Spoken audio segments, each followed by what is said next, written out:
বিগত 13 দিন ধরে রাজস্থানের অপরূপ সৌন্দর্য উপভোগ করার পর আজ আমাদের শেষ দিন। আর এই দিনটি হতে চলেছে সত্যিই বিশেষ, কারণ আজ আমরা রয়্যাল শহর জয়পুরের বিখ্যাত দর্শনীয় স্থানগুলি ঘুরে দেখব, যেখানে ইতিহাস, স্থাপত্য আর ঐতিহ্যের অপূর্ব মিশ্রণ অপেক্ষা করে আছে আমাদের জন্য।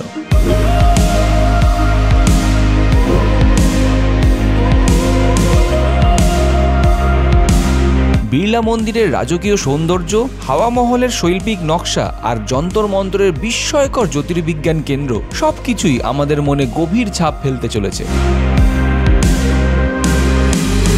সন্ধ্যার আগে নাহেরগড় ফোর্ট থেকে সূর্যাস্তের মোহময় দৃশ্য উপভোগ করে আমরা শেষ করব আমাদের রাজস্থান ভ্রমণের এক অসাধারণ অধ্যায়। তাহলে প্রস্তুত তো আমার সাথে শেষ দিনের রঙিন জয়পুর এক্সপ্লোর করতে? চলুন আর কথা না বাড়িয়ে শুরু করছি জয়পুরের দ্বিতীয় ও শেষ দিন।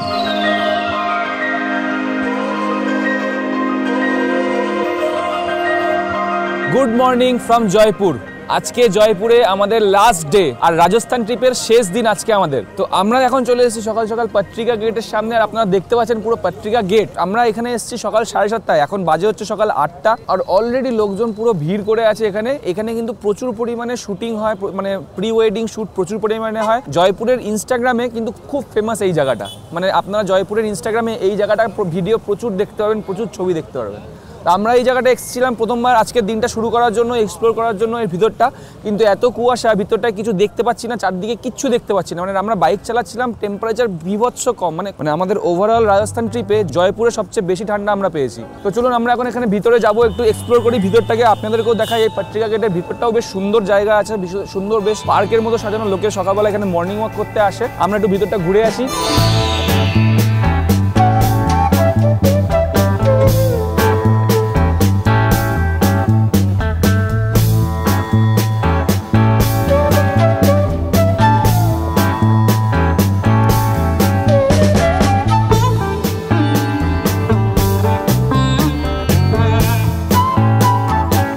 আমরা পত্রিকা গেটের ভিতরে ঢুকে গেলাম। এখানটাতে সুন্দর বেশ পার্কের মতো করে সাজানো, যেটা বললাম, বাচ্চারা এখানে খেলাধুলা করছে। ওই দিকটাতেও কিছু একটা আছে, আমরা ওই দিকটা যাবো। সন্ধ্যেবেলা বিকেলবেলা আপনারা এখানে এসে টাইম কাটাতে পারবেন। সুন্দর পার্কের মতো করে গেটটা দিয়ে বানানো আছে।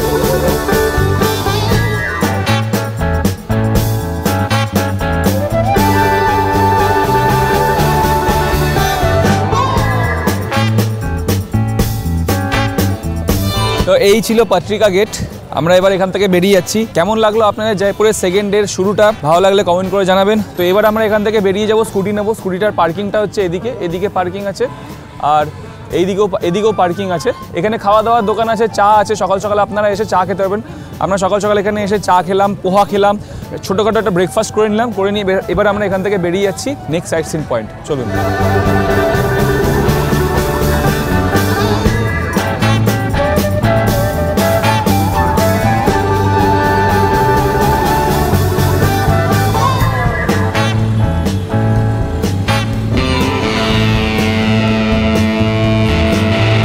আমরা চলে এসেছি আমাদের পরের সাইট সিন, বিড়লা মন্দির, বিড়লা টেম্পল বলে। এটা বেসিক্যালি একটা লক্ষ্মীনারায়ণ মন্দির। আমরা এখান থেকে ঢুকেছি। এখান থেকে ঢুকে বাইক পার্কিংটা হচ্ছে ওই দিকে। এখানে হচ্ছে গাড়ি পার্কিং, এবং বাস গাড়ি যদি পার্ক করতে হয় তাহলে এখানে করতে হবে, নাহলে বাইকের পার্কিং ওদিকে। বাইকের পার্কিংয়ের জন্য 5 টাকা আপনাকে খরচা করতে হবে। এই প্রথম রাজস্থানের একটা জায়গা যেখানে আমি বাইক পার্কিং সবচেয়ে কম পেলাম 5 টাকা। আর এদিকে হচ্ছে বিড়লা মন্দিরটা। বিড়লা মন্দিরের নামটা এসছে, বিড়লা গ্রুপ তৈরি করেছিল এই মন্দিরটা 1975 সালে। তো চলুন আমরা ভিতরে যাব। মন্দিরের ভিতরে তো ক্যামেরা অ্যালাউড নেই, চেষ্টা করবো যতটা দেখানো যায় আপনাদেরকে দেখাবো। তারপরে আমরা বেরিয়ে যাবো এখান থেকে পরবর্তী সাইট সিন।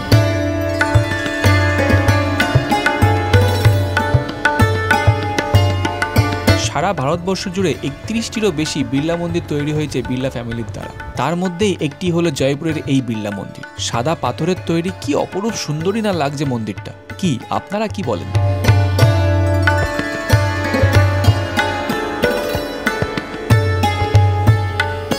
আপনারা এখানে আসলে এই পাথরের গায়ে একবার হাত দিয়ে দেখবেন, পুরো বরফের মতো কনকনে ঠান্ডা। সাদা ধবধবে শ্বেত পাথর দিয়ে কি অসাধারণ নিপুণ হস্তে কাজগুলো করা। আর মন্দিরের ভিতরটা আরো অনেক বেশি সুন্দর, কিন্তু আপনাদের দেখাতে পারলাম কই। তাই জয়পুরে আসলে অবশ্যই একবার ঘুরে যাবেন এই মন্দির। আর ওই যে দেখছেন, ওইটি হলো লক্ষ্মী নারায়ণের মূর্তি, যেটি আমরা চুপি চুপি আপনাদের দেখাবো বলে দূর থেকে মুঠোফোনে বন্দি করেছিলাম।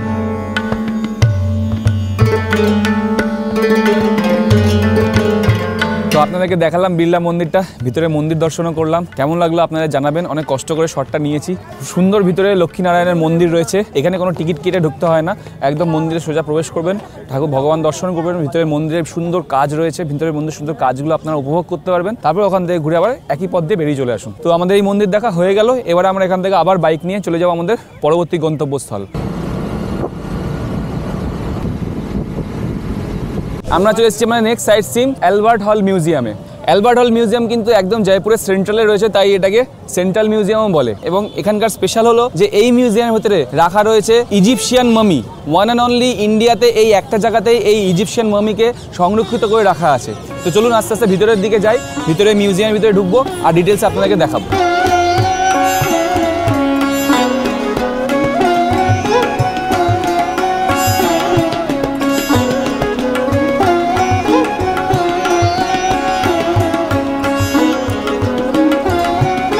এই মিউজিয়ামে প্রবেশের জন্য আপনাকে বাম দিক বরাবর কিছুটা এগিয়ে টিকিট কাউন্টার থেকে টিকিট সংগ্রহ করতে হবে। আপনারা চাইলে ভালোভাবে তথ্য সহকারে ঘুরে দেখার জন্য ন্যায্য মূল্যে গাইডেরও সুবিধা নিতে পারেন। আর হ্যাঁ, এখান থেকে কিন্তু আপনারা কম্পোজিট টিকিট বা যাকে বলে এক টিকিটে অনেকগুলি জায়গা ঘুরে দেখতে পারবেন। 422 টাকা জনপ্রতি টিকিটে 8টি জায়গা ঘুরে দেখতে পারবেন, যার বৈধতা থাকবে মাত্র 2 দিন। আর এই সমস্ত টিকিটের অনলাইন সুবিধার জন্য ওই যে কিউআর কোডটা দেখছেন, ওইটি আপনার ফোন দিয়ে স্ক্যান করলেই পেয়ে যাবেন। 52 টাকা করে টিকিট আমরা নিয়ে নিয়েছি। এর ভিতরে ঢুকবো। ভিতরে কিন্তু ক্যামেরা অ্যালাউড না, আপনারা শুধু মোবাইল দিয়ে ভিডিও করতে পারবেন। নর্মাল ভিডিও করার চেষ্টা করবেন, বেশি ভিডিও করতে যাবেন না। 2400 সাল পুরনো ইজিপশিয়ান মামি কিন্তু এখানে রাখা আছে, one and only in India. চলুন ভিতরে গিয়ে আপনাদেরকে দেখাচ্ছি।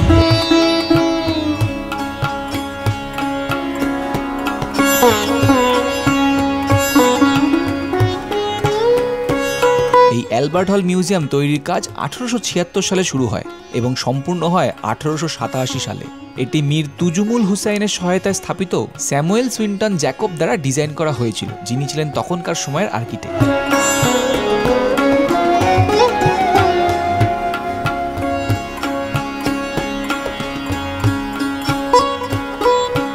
জয়পুরের গর্ব কিন্তু অ্যালবার্ট হল মিউজিয়াম 19 শতকে ভারতের ব্রিটিশরাও ব্যবহার করেছিল, যার বেশিরভাগটাই সরকারি ও পাবলিক ভবনগুলির জন্য ব্যবহৃত হতো। এই জাদুঘরটির প্রাঙ্গণের মধ্যে 16 ধরনের গ্যালারি আছে, যেখানে প্রাচীন জিনিস এবং ঐতিহ্যবাহী নিদর্শনগুলির প্রদর্শন করে, যা হয় কোনো এক সময় উপহার দেওয়া হয়েছে বা জয়পুরের রাজবাড়ির অন্তর্গত।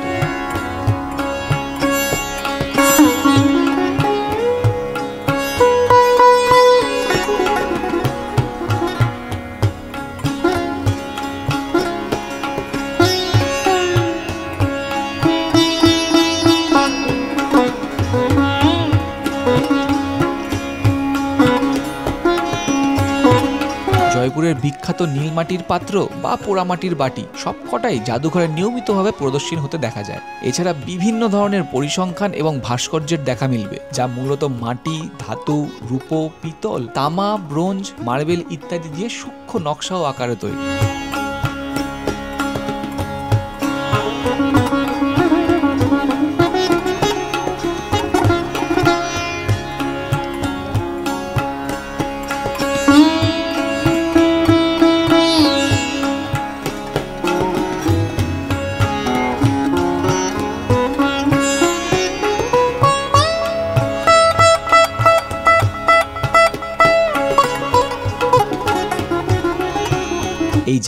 এই হলো সেই 2400 বছরের পুরনো ইজিপশিয়ান মামি।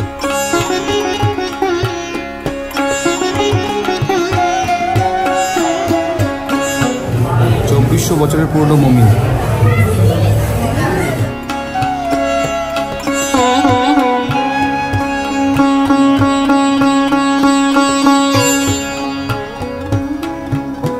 আর ওই যে দেখছেন, ওইটা হলো 2011 সালে তোলা এই মামির এক্সরে ফটো।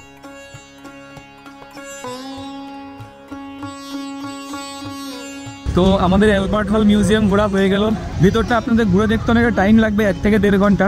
এই তো প্রথম আমি মামি দেখলাম এখানে, এত পুরনো মামি এখানে প্রথম দেখলাম, আর দেখে ভীষণ ভালো লাগলো। অনেক ধরনের জিনিস সংরক্ষিত করা রয়েছে, আপনারা এসে দেখবেন, ভালো লাগবে। তো এবার আমরা এখান থেকে বেরিয়ে যাবো আমাদের পরবর্তী সাইট সিনের উদ্দেশ্যে। প্রচন্ড ট্রাফিক, রাস্তা পুরো জ্যাম, সেই ট্রাফিক কাটিয়ে আমরা পৌঁছে গেছি আজকে হাওয়া মহল।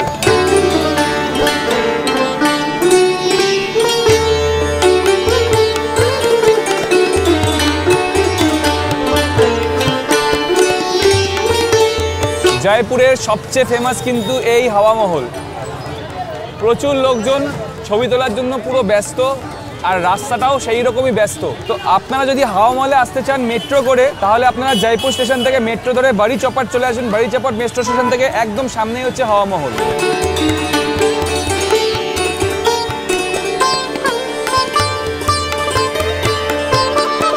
আর আপনাকে হাওয়া মহলে ঢোকার জন্য কিন্তু আপনি সামনে দিয়ে ঢুকতে পারবেন না, আপনাকে হাওয়া মহল থেকে বাঁদিকে রাস্তা ধরে ডান দিকে গিয়ে ওখানে এন্ট্রি আছে। চলুন আমরা দেখাচ্ছি। ওখান থেকে টিকিট কাটবো, টিকিট কেটে তারপরে আমরা হাওয়া মহলের দিকে ঢুকবো। এই হাওয়া মহলের বাদিক বরাবর পিছন দিকে গেলে আপনারা এন্ট্রি গেট দেখতে পাবেন, যেটি সকাল 9টা থেকে বিকেল 6:30 পর্যন্ত খোলা থাকে।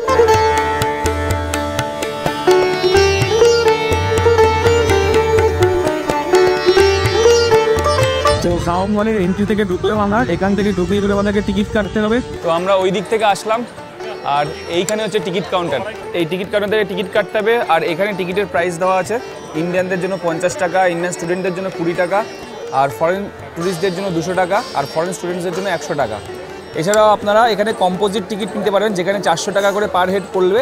সেই 400 টাকাতে আপনারা আম্বার প্যালেস, নাহারগড় ফোর্ট, হাওয়া মহল, অ্যালবার্ট হল museum, Jantar Mantar, Sisodia garden, Vidyadhar garden, ইসারলত, যেটাকে সারগাসুলিও বলে। তো এইগুলো আপনারা একসাথে ঘুরতে পারবেন, কিন্তু এই টিকিটটা আপনার 2 দিন ভ্যালিড হবে। 2 দিনের মধ্যে আপনাকে সবকটা প্লেস কভার করতে হবে। এই যে আমাদের টিকিটটা দেখতে পাচ্ছেন, 52 টাকা করে টিকিট, ট্যাক্স ইনক্লুড করে।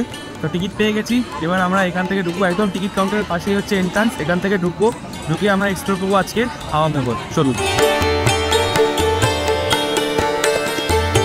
তো আমরা এই গেটটা দিয়ে ঢুকলাম। এই গেটের নাম হচ্ছে আনন্দপল্লী গেট। আর এই দিকে উঠবো, আর ওইটা হচ্ছে হাওয়া মহলের একদম যে টপ, মানে সামনে থেকে আপনাদেরকে সবার প্রথমে যেটা দেখালাম সেটা হচ্ছে ওই দিকটা। আর আমরা আছি এখন পিছন দিকটায়, ওই দিকটায় উঠবো।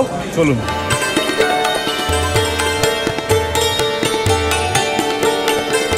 তো আমরা এন্টার করছি চন্দ্রপল্লী গেট দিয়ে। এটা হচ্ছে চন্দ্রপল্লী গেট। এখান থেকে আমরা পুরো উপরের দিকে উঠবো।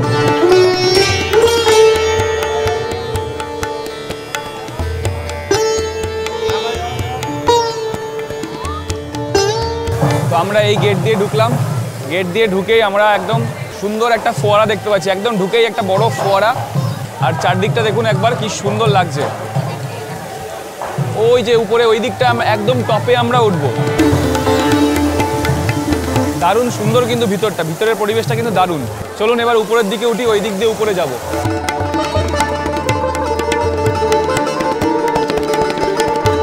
এই হাওয়া মহলটা 1799 সালে তৈরি করেছিলেন রাজা সাবাই প্রতাপ সিং। এই পুরো হাওয়া মহলে রেড, পিঙ্ক অ্যান্ড ইয়েলো এই 3 ধরনের পাথর ইউজ করে এই হাওয়া মহলটা বানানো হয়েছে।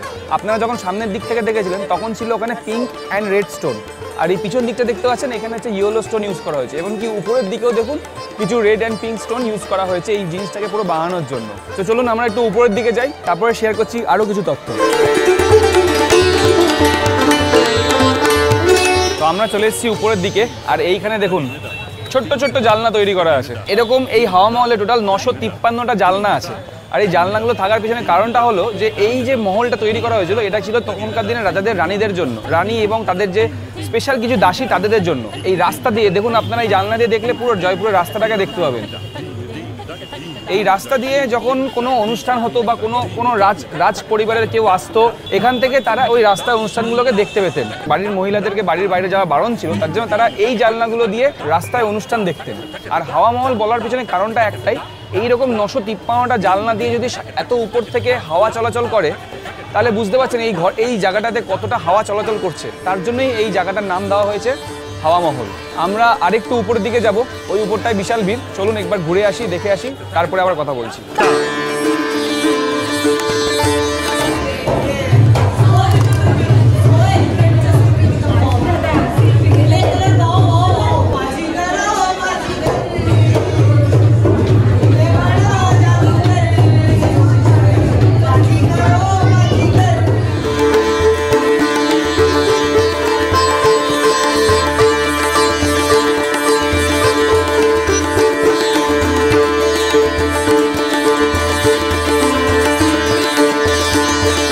সাথে। তো আমরা কিন্তু অনেকটাই উপরে চলে এসেছি। এই দিকেতে জানা আছে, এই দিকেতে একদম টপ, এর উপরে যাওয়া যায় না। আর আমরা এই সাইডটাতে রয়েছি, এখান থেকেও কিন্তু সিটিটা পুরো, শহরটা পুরো দেখা যাচ্ছে, এখান থেকে রাস্তা পুরো দেখা যাচ্ছে।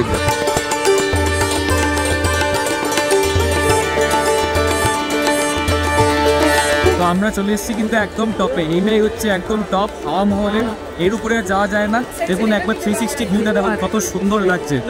তো এখানে বেশিক্ষণ দাঁড়াতে যাবে না, 5 মিনিট ওয়েট করে আমরা লাইন দিয়ে এসেছি, বেশিক্ষণ দাঁড়াতে যাবে না, কারণ এখানে ওঠার জন্য একটাই সিঁড়ি রয়েছে, সেই সিঁড়িতে উঠতে হবে এবং নামতে হবে, তো তার জন্য বেশিক্ষণ ওয়েট করা যাবে না।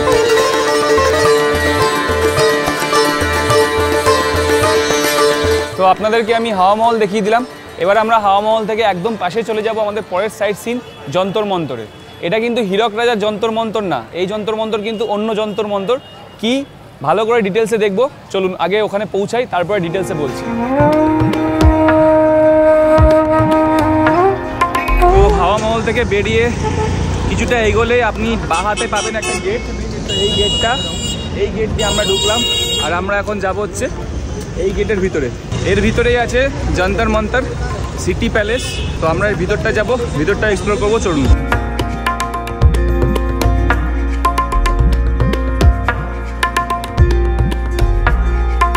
তো আমরা ঢুকে গেছি যন্তর মন্তরে। টিকিটের জন্য এখানে অনলাইন সিস্টেম রয়েছে, মানে রাজস্থানের অনেকগুলো জায়গাতেই অনলাইন টিকিটিং সিস্টেম রয়েছে, কয়েক জায়গাতে কাজ করছে না টাওয়ারের জন্য, নেটওয়ার্ক ছিল না বলে। বাট এই যন্তর মন্তরে আমরা অনলাইনে টিকিট কেটে ঢুকলাম। টিকিটের লাইন প্রচুর ছিল, কিন্তু অনলাইনে টিকিট কাটলাম, খুব তাড়াতাড়ি হয়ে গেল। ফোনপে অপশান দিয়ে আপনাকে কিউআর কোড স্ক্যান করে আপনাকে অনলাইনের প্রসেসটা ফলো করতে হবে। আমরা এদিক দিয়ে টিকিট কাউন্টার থেকে ঢুকলাম আর ঢুকে গেছি ইউনেস্কো হেরিটেজের যন্তর মন্তরে। তো চলুন একবার যন্তর মন্তরটাকে ভালোভাবে এক্সপ্লোর করি, তারপরে আমরা এখান থেকে বেরিয়ে যাবো আমাদের পরের সাইট সিন।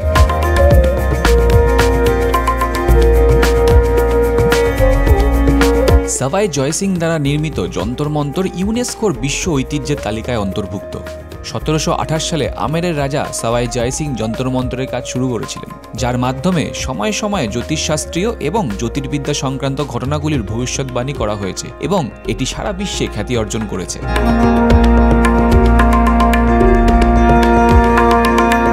এখানে উপস্থিত সমস্ত যন্ত্রগুলো অতি প্রাচীন হলেও আধুনিকতার প্রমাণ দেয়।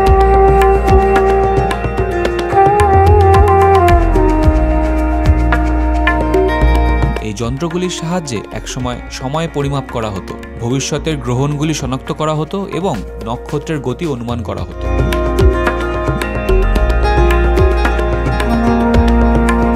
রাজা জয়পুর সহ দিল্লি, উজ্জয়ন, মথুরা এবং বেনারসে অবস্থিত 5টি স্থানে এই জ্যোতির্বিদ্যা পর্যবেক্ষণ কেন্দ্র নির্মাণ করেছিলেন। এই সমস্তগুলির মধ্যে জয়পুরের যন্তর মন্তর বৃহত্তম এবং এটি তৈরি করতে 10 বছর সময় লেগেছিল।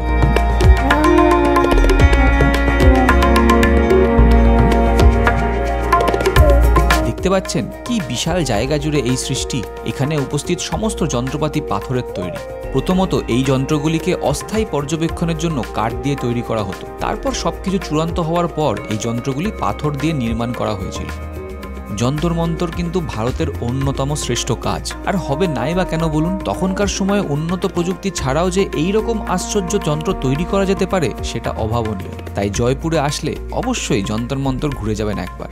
তো যন্তর মন্তর কিন্তু একটা খুবই ইন্টারেস্টিং জায়গা। অ্যাস্ট্রোনমি অ্যান্ড অ্যাস্ট্রোলজি এই পুরো জিনিসটার কম্বিনেশন কিন্তু এখানে রয়েছে। আপনারা অবশ্যই এখানে আসবেন, গাইড নেবেন, নালে কিন্তু আপনারা কিচ্ছু আগাবস্তালা বুঝতে পারবেন না। গাইড নিন, পুরো জায়গাটা সম্বন্ধে, হিস্ট্রি সম্বন্ধে জানুন, টাইম কীভাবে কাজ করে, স্পেস কীভাবে কাজ করে, তখনকার সময় কীভাবে টাইম স্পেস নিয়ে রিসার্চ করা হতো, সমস্ত ডিটেলস এখানে রয়েছে। সমস্ত ডিটেলস এখানে আপনাকে গাইড ডিটেলসে বলতে পারবে। তো যন্তর মন্তরের রাস্তার ঠিক উল্টো দিকে রয়েছে সিটি প্যালেসের টিকিট কাউন্টার। সিটি প্যালেস কিন্তু আমরা উদয়পুরে অলরেডি কভার করেছি, যেখানে আমরা 400 টাকা দিয়ে ঢুকে পুরো সিটি প্যালেসের সব কিছু আপনাদেরকে A to Z দেখানোর চেষ্টা করেছিলাম। সেখানে ক্যামেরাও অ্যালাউড ছিল, সব কিছু অ্যালাউড ছিল, কিন্তু এখানে আমরা জানতে পারলাম যে এইখানে সিটি প্যালেসের ক্যামেরা অ্যালাউড না। এখানে টিকিট প্রাইস হচ্ছে পার পার্সন 300 টাকা শুধুমাত্র মিউজিয়ামের জন্য। আর সিটি প্যালেসের ভিতরে প্যালেসগুলো দেখার জন্য আলাদা রয়্যাল ট্যুর হয়, যেটার প্রাইস হচ্ছে 3000 টাকা পার পার্সন। অত টাকার বাজেট নিয়ে তো আমরা আসিনি রাজস্থানে, তো আমরা এই মুহূর্তে সিটি প্যালেসে ঢুকছি না। তো আমরা এবার এখান থেকে বেরিয়ে যাব, সিটি প্যালেস আমরা দেখবো না, বেরিয়ে গিয়ে আমরা চলে যাবো আমাদের পরবর্তী সাইট সিনে। তো যন্তর মন্তরের রাস্তাটা ধরে আমরা একটুখানি এগিয়ে 200 মিটার মতো এগিয়ে আমরা পৌঁছে গেলাম হচ্ছে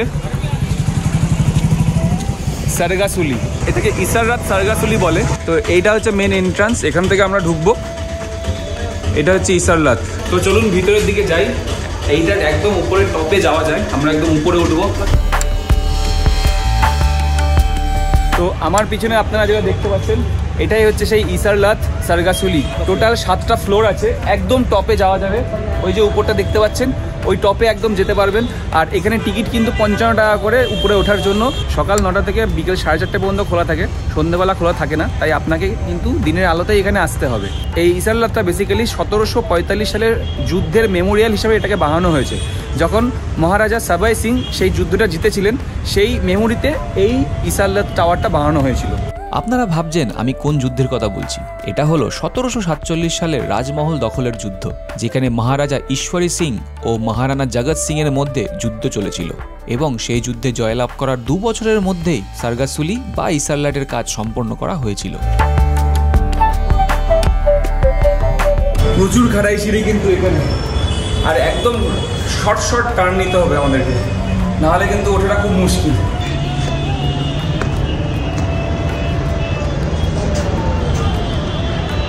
এই হচ্ছে সারগাসুলির ভিউ, একদম টপ থেকে পুরো জয়পুর শহরটা দেখা যাচ্ছে। তো ওইখানে দেখা যাচ্ছে হাওয়া মহল, পুরো শহরটাকে সুন্দরভাবে দেখা যাচ্ছে। দূরে পাহাড়ের রেঞ্জ, এই দিকেও শহরের পুরোটা দেখা যাচ্ছে। আর এই দিকে পাহাড়ের উপর একটা ফোর্ট দেখা যাচ্ছে, এই ফোর্টটা হচ্ছে নাহেরগড় ফোর্ট। আমরা একটু বাদে যাবো এইখানে। 7 তলার সমান উঁচু এই টাওয়ার থেকে পুরো জয়পুরের একটা সুন্দর মুগ্ধকর এরিয়াল ভিউ আপনারা কিন্তু খালি চোখে দেখতে পাবেন।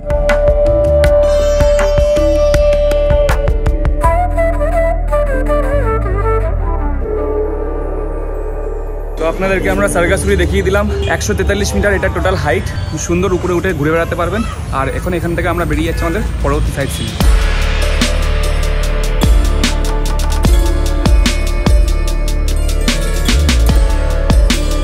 তো হাওয়া মহল থেকে মাত্র 3 কিলোমিটার দূরে আমরা পৌঁছে গেছি গটর কি ছত্রিয়া।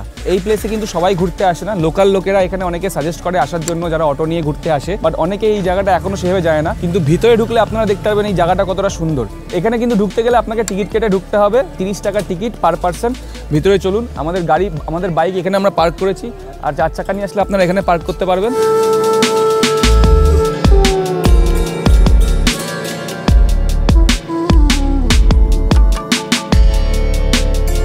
গটর কি ছত্রিয়া জয়পুরের একটি ঐতিহাসিক সৌন্দর্য। তো এটা কিন্তু বেসিক্যালি একটা রয়্যাল ক্রিমেটোরিয়াম। এখানে বেসিক্যালি সমস্ত রাজাদের সমাধি রাখা আছে। মহারাজা কিশোরী সিং 2কে বাদ দিয়ে সমস্ত রাজাদেরকে এখানেই পোড়ানো হয়েছিল সেই সময়। তো তার জন্য এইখানে একটা সমাধি বানানো হয়েছে, সেই সমাধির নামটা হচ্ছে গটর কি ছত্রিয়া। ছত্রিয়া মানে বুঝতে পারছেন, এখানে যে এই মন্দির টাইপের জিনিসগুলো তৈরি করা হয়েছে প্রত্যেকটা রাজার সমাধি হিসেবে। এদিকে একটা রয়েছে, এদিকেও রয়েছে, আর এখানেও রয়েছে।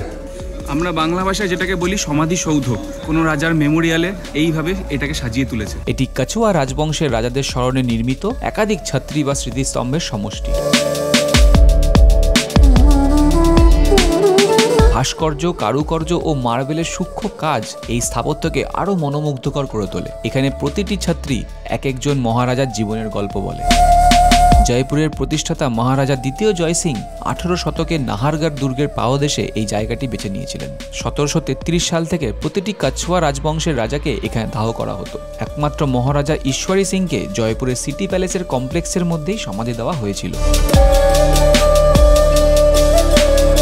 এই জায়গায় 3টি অংশ রয়েছে, সবচেয়ে পুরনোটি প্রবেশদ্বার থেকে সবচেয়ে দূরে। জয়পুরের প্রতিষ্ঠাতা দ্বিতীয় জয় সিং এর সমাধি প্রাঙ্গণের কেন্দ্রস্থলে দাঁড়িয়ে আছে, যেটি তাজমহলের মার্বেল বা সাদা মাকরানা মার্বেল দিয়ে তৈরি। আর সবচেয়ে সুন্দর স্মৃতিসৌধ হলো সওয়াই জয় সিংজির। এটি সাদা মার্বেল ব্যবহার করে স্পষ্টভাবে নির্মিত হয়েছে। এটিতে হিন্দু দেবতা, দাসী, সঙ্গীতজ্ঞ এবং অন্যান্য ব্যক্তিদের ভাস্কর্য রয়েছে। এবং জয়পুরের সর্বশ্রেষ্ঠ সম্রাটের রাজত্বকে সত্যই প্রমাণ করে সর্বমোট 20টি স্তম্ভের উপর নির্মিত এই স্মৃতিসৌধ।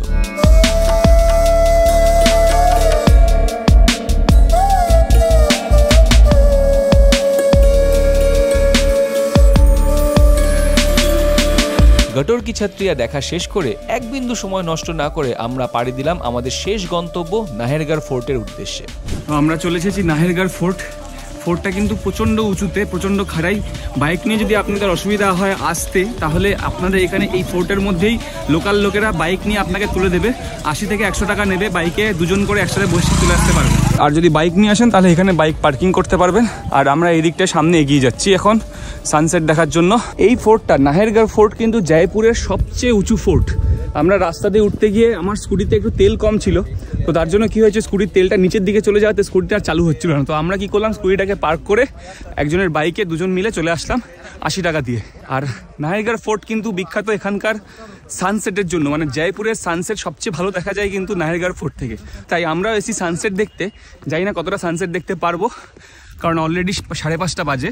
এই দেখুন, এখান থেকে আপনারা সানরাইজও দেখতে পারবেন। এদিকে একটা সানরাইজ পয়েন্ট আছে, এইখান থেকে রাস্তাটা চলে যাচ্ছে সানরাইজ পয়েন্ট। যদি আপনারা সানরাইজ দেখতে চান তাহলে এখান থেকে সানরাইজও দেখতে পারেন। আর নাহেরগড় ফোর্ট কিন্তু আপনি আমের ফোর্ট আর জায়গার ফোর্ট থেকেও আসতে পারবেন। আমের ফোর্টের দিকে রাস্তা থেকে এই নাহেরগড় ফোর্টের রাস্তাও চলে এসছে, তো আপনি অটো বা 4 চাকা নিয়ে আসলে যেই রাস্তা দিয়ে আমরা এসেছি সেই রাস্তা দিয়ে 4 চাকা আসবে না। মহারাজা দ্বিতীয় জয় সিং 1734 সালে এই দুর্গটি নির্মাণ করেছিলেন মূলত জয়পুর শহরকে সুরক্ষিত রাখার জন্য।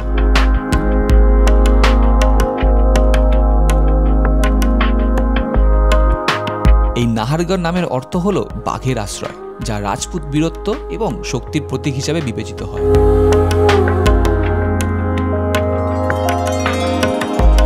তো আমরা 52 টাকা দিয়ে টিকিট কাটলাম। এই নাহেরগড় ফোর্টের এন্ট্রি টিকিটের দাম হচ্ছে 52 টাকা ইন্ডিয়ানদের জন্য। এই দুর্গের স্থাপত্য রাজপুত ও মুঘল শৈলীর এক অনন্য সংমিশ্রণ, যেখানে মার্বেল, পাথর এবং সূক্ষ্ম খোদাইয়ের কাজ এই দুর্গকে আরও আকর্ষণীয় করে তোলে।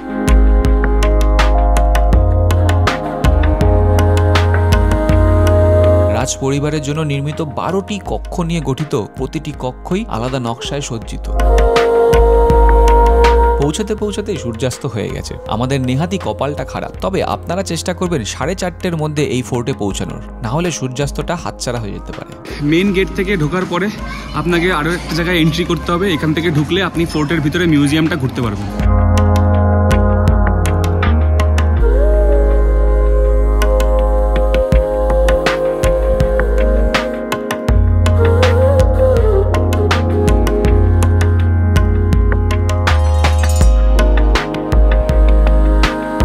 এইটা নাহেরগড় ফোর্টে কোনো একটা কালে এটা একটা রান্নাঘর ছিল। আর এইটা যেটা দেখছেন এটা কিন্তু একটা চিমনি। তখনকার সময় এই চিমনিটা ব্যবহার করা হতো। এইখানে দেখুন উপর দিকে দেখতে পাবেন ওই যে ধোঁয়া বেরোনোর জায়গা।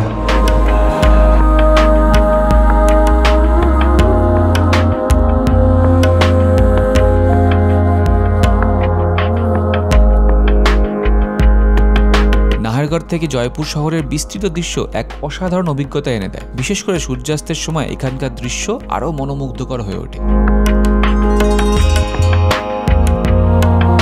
আমি তো বলবো ইতিহাস প্রেমী এবং ফটোগ্রাফি প্রেমীদের জন্য এটি একটি আদর্শ গন্তব্য। তাই জয়পুর ভ্রমণে নাহেরগড় ফোর্ট কিন্তু কোনোভাবেই মিস করবেন না। আজকের এই সূর্যাস্তের সাথে আমরা আমাদের এইবারের জয়পুরের শেষ দিন তথা রাজস্থান ট্যুরের শেষ দিন সম্পন্ন করলাম। রাজস্থানের প্রতিটি মুহূর্ত আমার জীবনের সাথে নতুন অভিজ্ঞতা যোগ করেছে। এখানকার রাজপ্রাসাদ, কারুকার্যময় দুর্গ এবং মাটির গন্ধে মিশে থাকা মানুষের আন্তরিকতা আমাদের মুগ্ধ করেছে। রাজস্থানে আমরা শুধু ভ্রমণ করিনি, বরং রাজকীয় ঐতিহ্যের এক টুকরো জীবন উপভোগ করেছি। ইতিহাসের পাতায় হাঁটা এবং রাজপুত অভিজাত্যের স্পন্দন অনুভব করা এ এক সত্যি অমূল্য অভিজ্ঞতা। রাজস্থান আমাদের মনে এক অনন্ত ছাপ রেখে গেল। আবার ফিরে আসার আশায় বিদায় নিলাম এই রাজকীয় ভূমি থেকে। আর হ্যাঁ, জয়পুরের ট্যুর প্ল্যানটি কিন্তু দেখতে ভুলবেন না। তাহলে দেখা হচ্ছে আবার নতুন কোনো ট্রাভেল সিরিজ নিয়ে। ততক্ষণ ভালো থাকবেন। Take care, bye by.